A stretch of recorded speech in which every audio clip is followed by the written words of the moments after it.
जम्मू के अंदर जो कुछ हुआ, वहां की भारतीय हुकूमत ये समझती है कि किसी ना किसी तौर मुमकिनात में है कि इस तमाम सूरत हाल के पीछे पाकिस्तान। जो जम्मू में हुआ हारून साहब, वो क्या था? पाकिस्तान को तो जैसे आपने कहा सूट करता ही नहीं है। पाकिस्तान अफगानिस्तान में उलझा हुआ है। अमेरिकियों ने हमारे साथ फ्रॉड किया, कहा हम आपको हेल्प आउट करेंगे। हमने उनकी इतनी मदद की कि इससे ज्यादा मुमकिन नहीं थी। पाकिस्तान क्यों करेगा? हाँ, एक छोटी सी पॉसिबिलिटी ये हो सकती है, ये तो खैर तहकीक हो किसी भी वाक़े की, जब तक बाकायदा तहकीकात ना हो पाकिस्तान को ऑफर करनी चाहिए। हम तहकीकात में शामिल होने के लिए तैयार है, मदद करने के लिए तैयार। तो उस पर हुक्म कैसे लगाया जा सकता है? ये फैसला कैसे सादर किया जा सकता है कि यह फलां ने किया है? लोकल ग्रुप हो सकता है, वहाँ कोई ग्रुप हो सकता है जो ये कर सकता। पाकिस्तान क्यों करेगा जी? नवंबर में अब इंडिया मादा इशारे दे रहा है कि सार कॉन्फ्रेंस हो सकती है पाकिस्तान में। अब रात वाले कोशिश कर रहे हैं, जाहिर है अमेरिका चाहता होगा, अमेरिका कीमा पर हो रहा है उनके दबाव पे, कि इमरान खान की और उसकी मुलाकात करा दी जाए, नरेंद्र मोदी की जी, कश्मीर और उसमें ये मैसेज तासुर ये दिया जाए, करना कराना कुछ नहीं है। जो स्टेट हुड की उन्होंने बात की है उसमें सिर्फ स्टेट हुड का है, जम्मू को अलग कर सकते हैं। अच्छा, जम्मू में ये हो सकता है कि ये मुमकिन है कि जम्मू में तो 28-29% मुसलमान है, वैसे ज़्यादा थे जम्मू में, जम्मू को अलग करने की कोशिश। फिर स्टेट हुड में ये है कि बस इलेक्शन होंगे और एक सूबा होगा, और वो एक लीडर का उन्होंने इंतखाब किया है, उसे वो बनाना चाहते हैं। लद्दाख को अलग करेंगे, जम्मू को अलग करना चाहते हैं, और बराए नाज़ तमाम अहम ओहदों पर इख्तियारात देना चाहते हैं। पाकिस्तान के लिए मसाइल पैदा करने की कोशिश है। उधर अफगानिस्तान में सूरत हाल ये है कि अमरीकियों ने तो हमें साफ साफ चीट किया।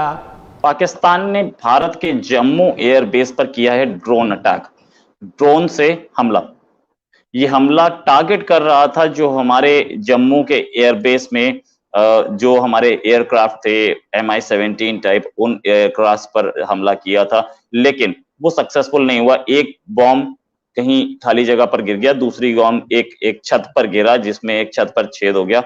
छोटे बॉम्ब थे, ज्यादा नुकसान नहीं हुआ। 2 इंडियन एयरफोर्स के लोगों को हल्की चोटें आई हैं, लेकिन ये चीज बड़ी है, ये बड़ी बात है कि एक ड्रोन अटैक इंडिया जैसे कंट्री पर हो जाए, और ये एक हमला है, ये एक अटैक है। इस ड्रोन अटैक का जो टारगेट इन्होंने लिया था, हेलीकॉप्टर हैंगर लिया था, उस पर करेंगे। छोटे बॉम्ब इसलिए यूज किए गए क्योंकि बड़े बॉम्ब को लेने के लिए बड़ा ड्रोन चाहिए होता है जो कि डिटेक्ट हो जाता आसानी से। ये कर नहीं पाए, इतना करना इनके लिए पॉसिबल नहीं था। वैसे ये ड्रोन यूज होते रहे हैं इंडिया के खिलाफ, जो कि आके पंजाब रीजन में हथियार डाल रहे थे, ड्रग्स डाल रहे थे, लेकिन इस बार इंडिया में पहली बार ये ड्रोन अटैक हुआ है, और ये पाकिस्तान की तरफ से किया गया पहला अटैक यानी कि पहला बॉम्ब रात में 1:30 बजे के आसपास गिरा, और IAF की टीम्स, ये CCTV में भी कैप्चर हुआ, और इंडियन एयरफोर्स की जो बॉम्ब डिस्पोजल स्क्वाड है वहां पहुंचे, तभी दूसरे बॉम्ब के भी फटने की आवाज आई। इम्प्रोवाइज एक्सप्लोसिव डिवाइस था जिससे ये टारगेट ले रहे थे हमारे हेलीकॉप्टर्स का, लेकिन ये ले नहीं पाए। इनके पास वो कैपेबिलिटी नहीं थी कि ये टारगेट ले पाए। इसमें ये हुआ कि हमारे रक्षा मंत्री ने बात की है, रक्षा मंत्री देख रहे हैं कि क्या हो सकता है इसमें। पाकिस्तान की तरफ से ऐसे बहुत सारे ड्रोन्स अभी हाल ही में खरीदे गए, जो कि चाइना से खरीदे गए, जो कि टारगेट कर सकते हैं हमारे एरिया में। पाकिस्तान के ड्रोन खरीदने का मकसद हमें अच्छी तरह से पता था, और इंडिया एंटी ड्रोन टेक्नोलॉजी खरीदने के प्रोसेस में ही था, अभी तक खरीद नहीं पाया था। उन्हें पता था कि हम इस एंटी ड्रोन टेक्नोलॉजी को खरीदने से पहले ही अटैक कर दें तो बेटर होगा।